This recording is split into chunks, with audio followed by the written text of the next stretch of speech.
That's me. Before you judge me, you have to realize my dating life hasn't exactly been stellar. I locked myself out of my apartment. Do you mind if I use your phone? When every guy you run into seems to be on the run. Do you think the woman coming out of your apartment could have helped you with the being locked out problem? I look at it as trying to avoid hurt feelings. It's time to face the facts. How many relationships do I have to have before I meet the right guy? In America, 96% of women who have been with 20 or more lovers can't find a husband. 20? That seems very high. No, it's low. All right, what's your number? I feel like I've seen this movie already. Oh, you feel like you lived this movie already? Actually, that's my mantra every weekend. It's on your business card. Hey, baby, what's your number? It's 555. No, I mean, how many guys you slept with? Yeah, which is what this is about here. Yeah, you know. No, I meant what's your sleep number so I can go ahead and set it. I'll give you my number, 911. They can't help you. Corey, hey, how's it going, man? You out again? You know, I really enjoyed that this is a very progressive film here. It is. It is. It's progressive in the sense that it's telling women, like, if you slept with a lot of men, you ain't a slut. You just experienced. You know, you're just trying to find how to please a man. You know, it might take more guys than others. It just shows that you're a fun person. No, I think it was saying the opposite. Yeah, I was about to say. I know. That's not what I read into it. What movie did you see? Really? No. That's the first thing they talk about is like, how many you had? 9? You fucking whore. Oh, no, that's not what it's about.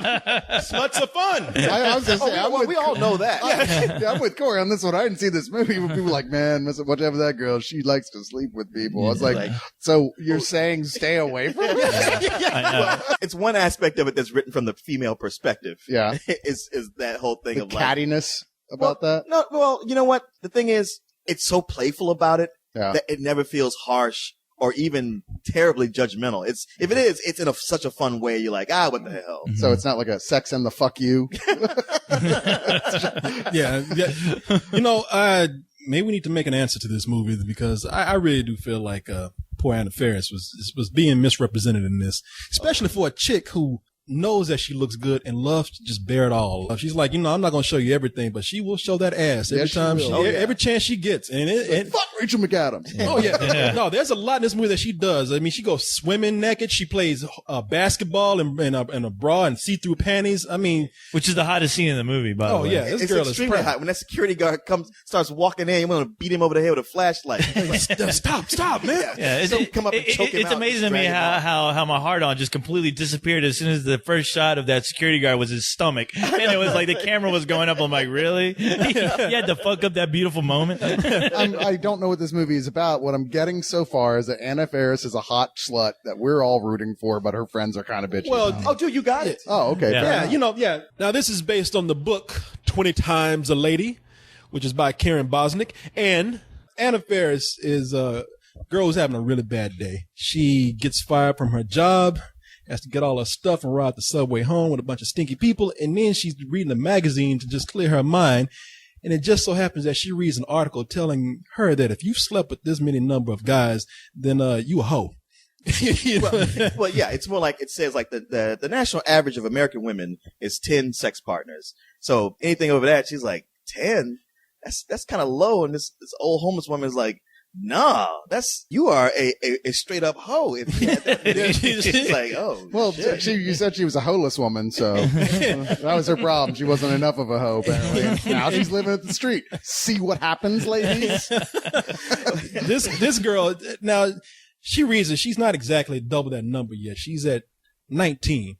That's But respectable. yeah, but I mean, look, she's had a hard day. She starts drinking at her sister's bachelorette party. Her boss just happens to be there. Her The boss who just fired her. Yeah, your boss who just fired, who's played by Joel McHale. Yeah, Joel McHale. And she says at night, she's like, there's no more guys, but once she gets that juice up in her, it kind of kicks her into motion and she gets a little horny and she wakes up having slept with her boss. Bam! 20 men right there. You are officially a super hoe. Now, she makes... No, really. There's a knock at the door and Ed McMahon presents her with a certificate and everything. You're a super hoe. He comes from the grave to tell her that shit. Hi-oh. Yeah, hi-oh. Letter from her insurance company. Tell her rates have changed,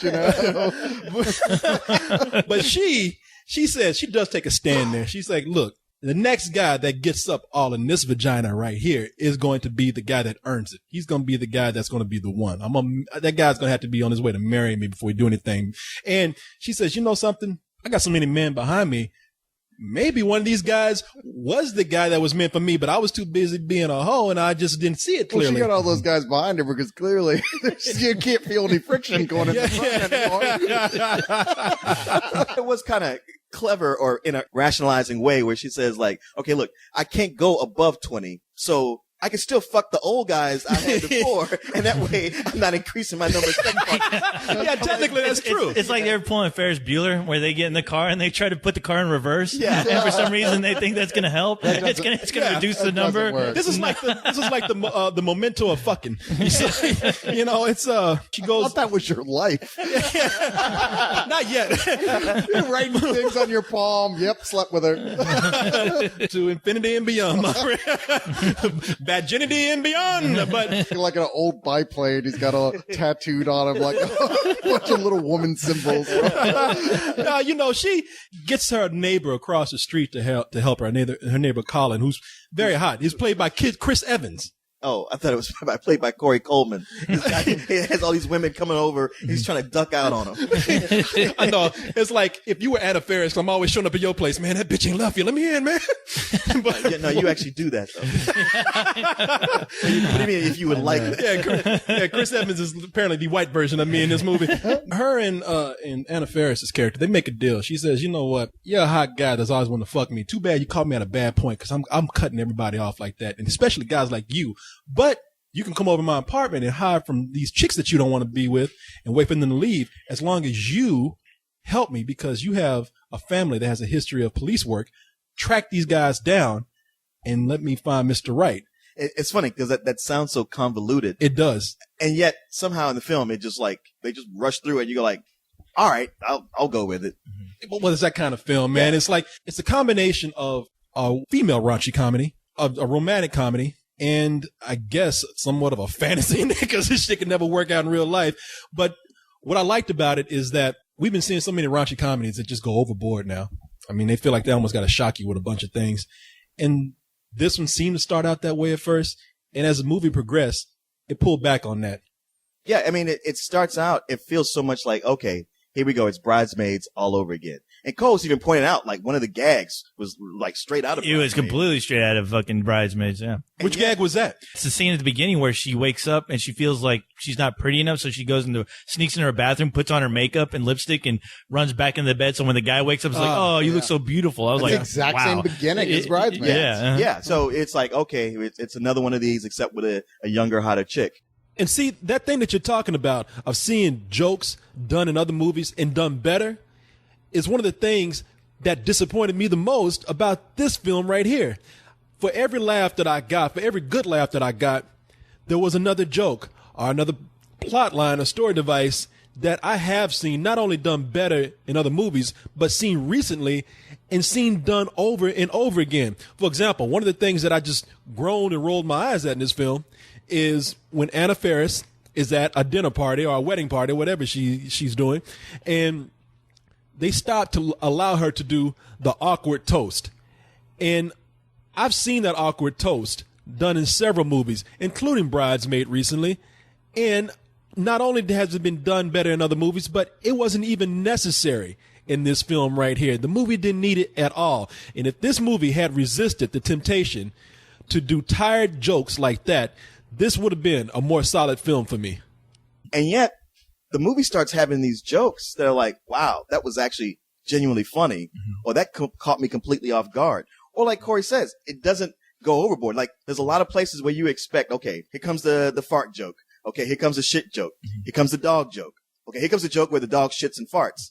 And it manages to not do any of that. It's a clever, witty comedy, and all the credit goes to Anna Faris for playing that character the way she did. With Chris Evans, I'm like, he's pretty much just the pretty boy in the film, but I liked his arc where he was like, he knew exactly what he was. Yeah. But he was like, hey, you know what? I'm going to help you with this crazy fucking idea you have of like trying to contact your old boyfriends just because I think it's funny as shit and it's ridiculous. All right. So I don't want to miss any of this. And I love their chemistry in the movie. They had great chemistry. Yeah. I would totally do that too, by the way. Well, it does that thing where like so often you see a movie like this where you got like the hot guy lead and the girl, and yet he's just farting around till later they decide like, oh, well, we hung around enough, let's hook up. This is one where logically, early on in the film, he's like, look, you need to just fuck me. And he's like, I'll help you do this other stuff, but when are we gonna sleep together? Come on, let's get real. Yeah, Sure. and You he didn't knows think this came for free, did you? You don't want to raise your number. That's why you won't sleep with me.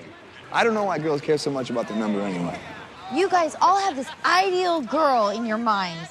And if our number gets too high, we can't be that girl. The ideal girl.